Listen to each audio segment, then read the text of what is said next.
All right. We're good. Why don't I ask you questions? We could go back and forth. Yeah, cool. So what brought you into Zen? Oh, I love that question. Oh, spiritual emergencies? But truly, the way that I arrived in a Zendo was actually quite serendipitous and beautiful. Obviously, I had a spiritual tradition that I grew up in, and it wasn't particularly conducive to my kind of mind, especially when you get into the more complex life circumstances. It just couldn't attend to those. So I kind of had abandoned that when I was like 17, 18. But I think a really healthy life will integrate some form of the sacred or hallowed, however that is for each person. And so, but crazily, I have two really astonishing Zen teachers, both of whom have now Dharma transmission, what's called Dharma transmission. Right. And one of them I saw on a public broadcasting station when I was just in a bereft state of mind. And I was like, I wonder what he knows that I don't know, because it was very clear that he had a lot of equanimity.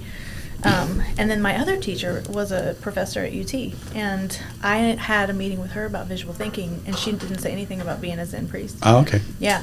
And so even more crazily, when I finally kind of crashed into a Zendo, she was there, and I was like, oh, wow. And then he was there. Oh, at the same time? Yeah. Is this in Austin? Mm-hmm. Okay. Yeah, it was called Appamada, which was actually the Buddha's last word, and it means mindful active care in Pali. Yeah. Okay. And very quickly I understood the profound value of sitting quietly with all of your stuff. Yeah. And just holding space and making a container for it. And later, when I looked at the science of meditation, I understood how it was such a stabilizing and restorative force in my life. And I was just steadily there for like 13 years, and then 13 years of like attendance and sitting. And doing everything they offered, I partook. And I was fortunate to have really ethical teachers, because obviously, kind of as we talked about earlier, it can go haywire. Spiritual communities can go haywire, but over time it became the center of my life, actually, and that's why I ended up being in the chaplaincy program. Okay. But yeah, I mean, I highly recommend it as an inner science for anyone who wants to understand themselves. Does the meditation affect your work and your doodling? How does it mix? I mean, did you discover doodling before Zen or at the same time? It's such a great question, because they informed each other. And so I would say that they were both these forces that came into my life in terms of an awakening mechanism. And they did have parallel lives, for sure. And so I started recognizing that visual literacy and some of these design thinking and game thinking tools were also evocative, just like Zen, because those are externalized inquiry practices, and Zen is an internal inquiry practice. And so they just informed each other and really brought me back to life, I mean, truly. So I was very fortunate to encounter them roughly simultaneously and to really do a deep dive into both. Yeah. Did you say it's parallel, but did you, kind of growing up and even as a teenager, did you draw? Did you doodle? Were you an artist? No, not even close. No? Not even close, no. In fact, I was a disdained artist. You were a disdained artist? Yes. I thought it was completely useless, and it was so sad. In fact, one of my friends and I have a running joke, because she loved art and understood the value of it, and she bought one day these puppets that were like kind of papier-mâché, puppets that were gorgeous, and she hung them up in her house, and she was so excited, and she sent me a photograph of them, and she goes, "Look what I bought." And I go, what's it for? And she said, "It's art, freak. Have you ever heard of it?" It's art, freak. But she was speaking to a real problem that I had, which was that I did not make room. I was deeply pragmatic, very analytical, and I did not make room for something that I perceived to be superfluous and not a possible path. And also I thought of it as a luxury good. Like, I mean, you have to understand, I was not raised in abundance. So for me, to pursue a life of writing or art or anything that had a non-practical application was not even a possibility. Okay. So I think I had to disdain it because it was out of my reach. So the first time you picked up a pen to doodle, or you discovered that, what was that like, and what happened? It's awesome because I had to unlearn my own biases against it. So I was at the Grove Consultants International. So I was actually probably 27, and I was in San Francisco, and I very fortuitously ended up at I think the country's first and kind of premier visual thinking company, which was called the Grove. And I was hired as the executive assistant, and they were doing a lot of visual modeling, visual mapping, and applying it to problem solving and society solving. And I was such a skeptic, man. I was so hard on them and the practice, but they put a marker in my hand. I mean, I did do some doodling when I was a kid because it is natural, but I just didn't pursue it because I didn't understand the applications. And so it wasn't until my late 20s when I understood, oh, you can do something with this. So it's running into... It's a practical thing. Yes, and my pragmatism runs so deep. And so now I understand it very, very differently. And I see the meditative power of it, and I see the restorative power of it. And now I'm totally open to what it does. But it took me a while to understand why it's so needed. Like, so you can see how far I've gone to being a convert, you know? Well, now you're a representative of it. I know. You're like the icon of that. Like, what the hell? Visual thinking. I know. Do you? Oh, God. So, do you feel like you've grown in your skill of doodle level since you were 27? How have you? Because doodling's like, you don't have to be skillful about it. Yeah, it's actually nice that you're not, if you're not, you know.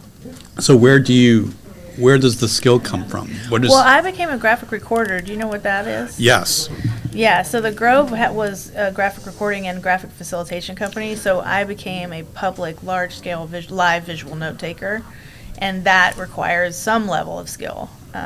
Definitely in listening. Yes. It's very complex. It's a complex. I'm not able to do that. It's in hard. My doodles, yeah. It's super hard, and it requires multiple levels of attention and confidence, and I mean, oh my God, Speed. It's so scary. Yeah. And speed. That's true. And some people do more synthesis of that content, so they don't have to be as quick. But I was very linguistic in my reflections and not as metaphoric. Because most of the people that were hiring me, they didn't necessarily want like symbolic, metaphoric language as much as they wanted an actual record of what occurred in the meetings. Right, in the meeting, yes. Yeah, so I was really skilled at note-taking on a large scale.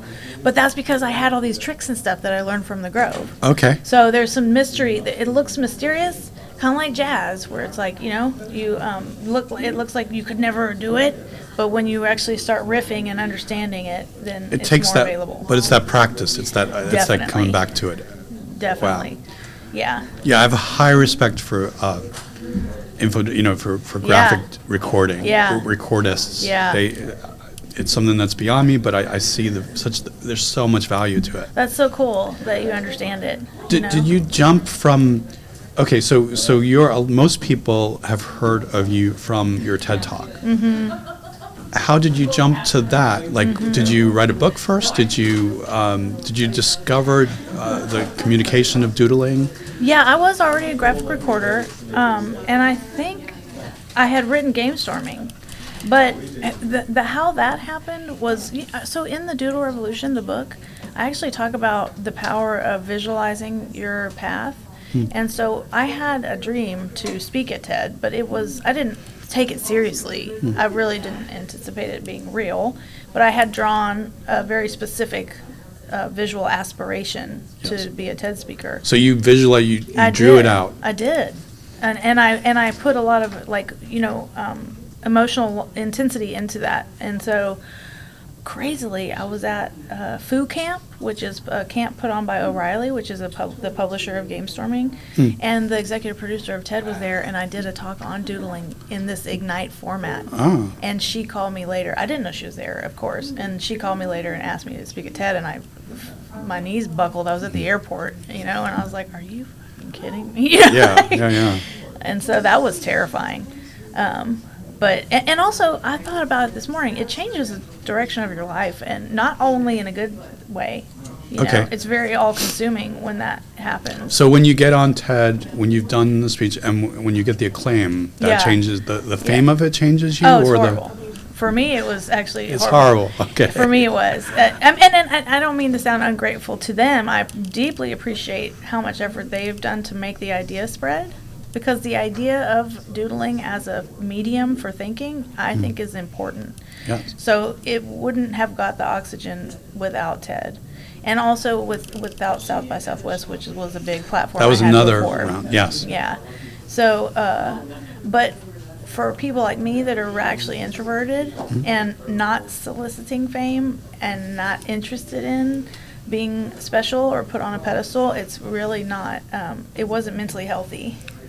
I have a really good friend who did a very high-end TEDx talk in California, Cool. and he described his process of how they really coached him through. Oh, they did. I had no coaching. You had no coach? No. I didn't even have a speaker coach until after TED. So it was like a blackout. And you didn't, you just went up. I designed the talk myself. It took me 4 months, and which sounds silly because it's 6 minutes. But I had a ton of content, and to extract it is the hardest thing. But that's the process he was talking about, because he is kind of ADHD. Yeah, he's got all the things. And he wanted to do examples from his life and 15 different points, and they really directed him to just do one point. He's so lucky he had a coach. My All right. God. That's huge. But, I did use visual thinking, of course, to design my talk. So it was on my wall in my house, like large scale. Okay. Like 40 feet of white space. Yeah. And I had storyboarded it and drew all over it and and moved pieces around. And that's why it took so long. Yeah. And I would walk by it, and it would soak in through osmosis, or I would stare at it for a while, and then I'd go to sleep, and then I think I need to say something different. And so it really did take several months, and then you have to embody it. You have to remember it, because once you're on the big And memorize it. They don't give you a teleprompter of any kind? No, you just have slides and a timer, and also of the light of God, what they call when you're on the big stage. The light of God. They call it the light of God, like when you're on the big stage, because it's like you're blinded. You can't see anything but these giant lights beaming in your face, so you get disembodied. Most people who aren't, I'm not a stage actress. Like, that's not my normal routine. And so, it was super, super, I wouldn't go so far as to say traumatizing, but I would say that, would I do that again at that age? No. I mean, what was your age at that time? Let's see. I started my business when I was 29. I was probably 33, 34. Okay. Yeah. Wow. Yeah. And that just shot you to fame, and then a book came from that? A second book, yeah. A second book, the Doodle Revolution. Okay. Yeah, so I already had game storming, and they advertised game storming, which I appreciated. Yeah. But the Doodle Revolution came. I got a better deal with a publisher because of that, obviously. And it helped me do what I really was trying to do, which was educate people around the power of that kind of work. And so for that, I am eternally grateful. And I meet people like you, and then it makes it worthwhile. Yeah. But it was very daunting and very exhausting, spiritually exhausting and mentally exhausting, emotionally exhausting. And it took me a long time to recover, actually.